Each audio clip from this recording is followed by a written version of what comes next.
नमस्कार, सनातन विचार श्रृंखला में आपका स्वागत है। इस वीडियो में हम एक बहुत ही छोटी-सी हास्यास्पद कहानी सुनेंगे, हँसी मज़ाक वाली कहानी, जो यह सिद्ध करेगी कि जो हम देते हैं वही हमको मिलता है। यानी जैसा हम करेंगे वैसा ही भरेंगे। दूसरे शब्दों में जो हम बोएंगे वही हम काटेंगे।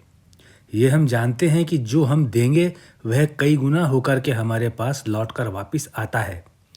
ऐसा होना ब्रह्मांड की व्यवस्था में है। ब्रह्मांड किसी का उपकार या किसी का पाप अपने पास कभी नहीं रखता। ब्रह्मांड की रचना होने से पहले कुछ नहीं था। कुछ नहीं था का मतलब अंधकार भी नहीं था, क्योंकि अंधकार में भी काला होता है। कुछ नहीं था का मतलब ना काला था ना सफ़ेद था। इसलिए ब्रह्मांड दिया हुआ तुरंत कई गुना करके वापस लौटा देता है। इसीलिए कहा जाता है जैसा करेंगे वैसा भरेंगे। आइए इसको अच्छे से समझने के लिए एक छोटी सी कहानी सुनते हैं।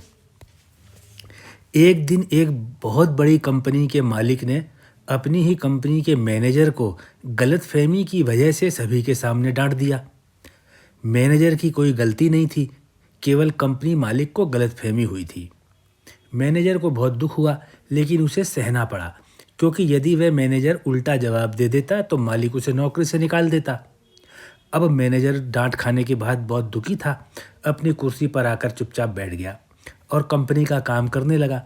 थोड़ी देर बाद कंपनी मालिक घर जाने लगा तो उसने कंपनी के चौकीदार को भी बुरी तरह से डांट दिया। अब यहाँ बेचारा जो चौकीदार था वह भी चुप रहा।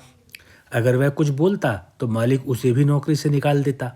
कुछ देर बाद ऑफिस के बंद होने का समय हो गया और सभी लोग अपने अपने घर चले गए। इसके बाद चौकीदार भी, उसका ड्यूटी पूरी हो गई, अपने घर चला गया। चौकीदार बिना गलती के डांट खाने के कारण गुस्से में था, क्योंकि बिना गलती किए उसको अपमान झेलना पड़ा था। जब रात हुई तो चौकीदार की पत्नी बार बार कहने लगी, खाना खा लो, खाना खा लो। पत्नी की एक ही बात को बार बार सुनकर जब चौकीदार रात में खाना खाने बैठा, जबकि उसका मन खाना खाने का तो था नहीं, केवल अपनी पत्नी की जिद पर ही खाना खाने बैठ गया था। खाना खाते हुए चौकीदार ने अपनी पत्नी को जोर से डांट दिया।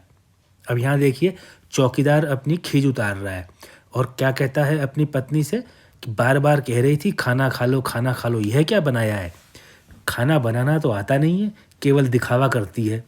अब उसकी पत्नी की कोई गलती नहीं थी, इसलिए जो चौकीदार की पत्नी भी चिढ़ गई कि अपने पति को उसने कुछ भी नहीं कहा था, केवल खाना खाने की जिद की थी जिससे कि घर का सारा काम जल्दी निमट जाए, लेकिन पत्नी को चौकीदार ने डांट दिया। तो पत्नी भी गुस्से से भरी हुई दूसरे कमरे में गई।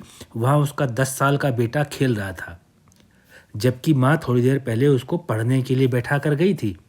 पढ़ाई न करते देख बल्कि खेलते देख माँ को बेटे पर गुस्सा आया और माँ ने अपने बेटे को एक थप्पड़ मार दिया और अपने बेटे से कहने लगी, तुझे तो दिन भर खेलना और खेलना ही आता है, पढ़ाई लिखाई से तो तेरी दुश्मनी है। जरूर बड़ा होकर के अपने बाप की तरह चौकीदार ही बनेगा और घर में आके अपनी बीवी की जान खाएगा। अब यहाँ चौकीदार का लड़का बिना गलती के मार खाने से वो भी गुस्सा हो गया और तमतमाते हुए गुस्से में घर से बाहर चला गया।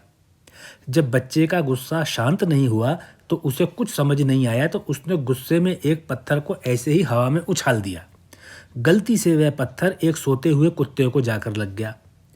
अचानक पत्थर लगने से कुत्ते को भी गुस्सा आ गया, जिसकी वजह से कुत्ता एकदम से हड़बड़ा कर उठा और उसके पास से टहल रहे एक आदमी को जाकर के उसने काट लिया।